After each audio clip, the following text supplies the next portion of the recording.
joined by Chris Christie, Donna Brazil, the executive editor of the AP, Julie Pace, and USA Today Washington Bureau Chief Susan Page. Chris, let me begin with you. As Rick said, you've been pondering the possibility of a presidential run. When you look at this poll, does it make you more or less likely?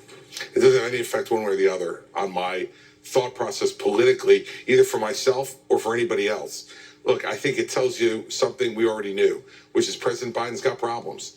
And his problems are twofold. It's based on the conditions people feel in the country right now, where they feel economically threatened, and it's based on his age.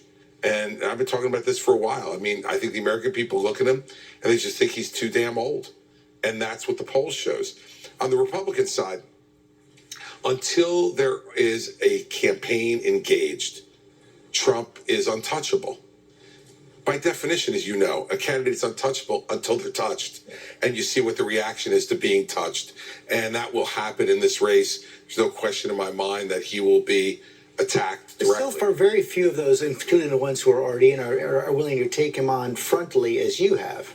Yeah, no, and I think that's a problem. I mean, I think that's a problem in our party. I mean, if you can't, I don't believe in this lane business. We're talking about different lanes. There's one lane.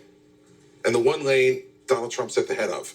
So if you want to be the nominee, you got to go through Donald Trump. I don't think there's another way to do it. Donna, I can only imagine what it's like inside the White House now, looking at the numbers in our poll coming out this morning. George, I was told I could not send the poll around to after 12 midnight. I sent it out at 12:02 because it kept me up, and I thought they should wake up and look at those numbers. You know what's sobering? It's not the age. Look, I want to be 80 plus. Just so I can hang out with you. And let me just tell you, I'm going to have my hair, my teeth, and a bottle of wine, so come hang out with me when I'm 80. I'm ready. All right? And I'll even play a round of golf. But it's sober in a sense, George, that the coalition that elected Joe Biden, with the historic numbers that we saw in 2020, that coalition right now is fragmented.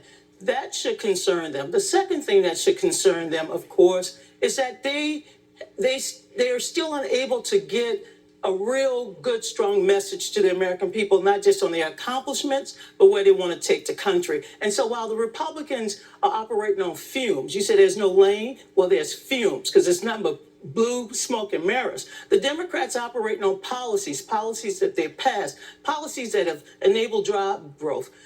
If they're unable to make this campaign from the bottom up and talk to people where they are, it's going to be a struggle. Susan, I guess one of the questions is going to be, does this cause any other Democrats to rethink the possibility of challenging President Biden? Absolutely. It may not have an effect on Governor Christie's decision, but you think about ambitious governors, the governor of California, the governor of Illinois, who could look at this and say there is an opening to challenge Joe Biden. And what do we know about inter-party challenges for presidents? They often keep the nomination. That was true for Carter and the elder Bush.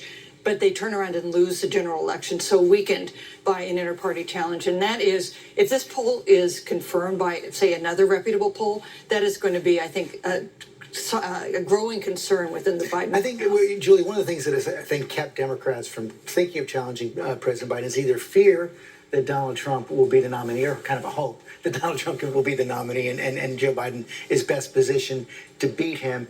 It's still hard to see, despite what Susan says, the Democrats who are really ready to go on for a frontal challenge to President Biden. It really looks unlikely that another Democrat is going to step in, even if these numbers... Yeah, Robert Kennedy Jr. Exactly. But even if these numbers continue to trend, I think the challenge for Biden right now is he's living in a space where this is a referendum election at this point. He needs to change it to a choice election. That will get easier when there's an actual choice, when there is a Republican, whether it's Trump or another Republican who emerges. But I think it's very clear that if this stays in that space where it's a referendum election, he's going to have a real challenge because Americans, whether it's age or policy, have questions about his ability to execute.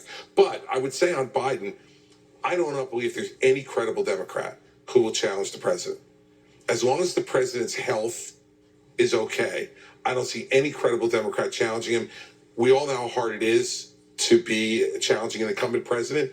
And then, whether it was Gerald Ford or Jimmy Carter or George Bush 41, then you're the person who gets blamed for the general election defeat. And for young people like Newsom, like Pritzker, they don't want their lives ruined in the Democratic Party. They could see a light at the end of the tunnel 4 years from now. I want to throw a hypothetical out to you, Donna, and then make your point. Let's say for the sake of argument, that Donald Trump actually is indicted, that he maybe loses the civil case, that he is indicted by the special counsel on one or both cases, either January 6th or the documents, is it conceivable that President Biden takes that as an opportunity, assuming that Donald Trump is then pushed out of the race, to say, I'm not going to run either?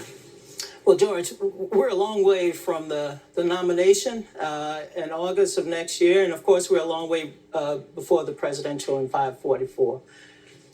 I've talked to a number of those governors on the Democratic side. I've talked to a lot of senators. And by the way, there are a lot of senators who would like to also run for president one day.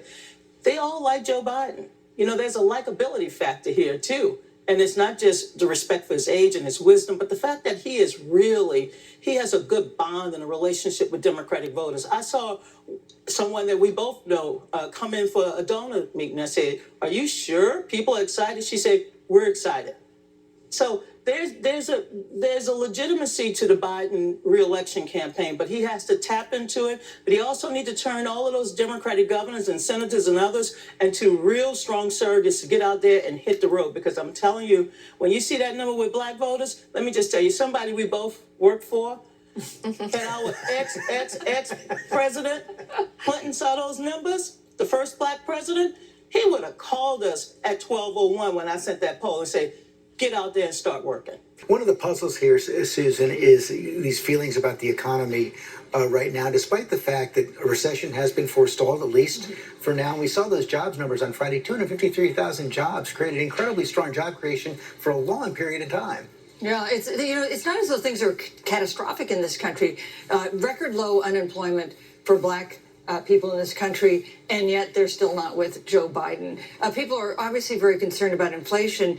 If the effort to control inflation tips the country into a recession, if the debt ceiling debate doesn't go well, tips the country into a recession, what's going to happen to Joe Biden then?